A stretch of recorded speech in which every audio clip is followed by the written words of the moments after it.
Hi everyone, welcome back to our channel. In this video, I'll be showing you how you can transfer to wallet on Etoro. So in order to transfer to wallet on Etoro, first thing you have to log in into your account. So for that, type in etoro.com and that's going to take you to the official web page. Here you have to go ahead and select the method of signing in and log in into your account. Once you are logged in, by default it's going to directly take you to the home page. So from here you have to go ahead and tap on the profile icon in the left hand side bar.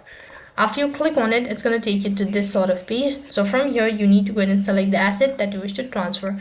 As you're done selecting the asset, then it's going to ask you to select whether you want to sell, buy or transfer to the wallet. So go ahead and tap on transfer to wallet. As soon as you've done that, next interface you have to confirm all of the information that you've provided, and if the information seems to be valid enough, then click on the submit button or confirm the transaction.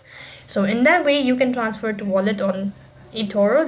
So that is all for this video. I hope the video was helpful. Make sure to like, share and subscribe to our channel. Thank you for watching. See you in the next video.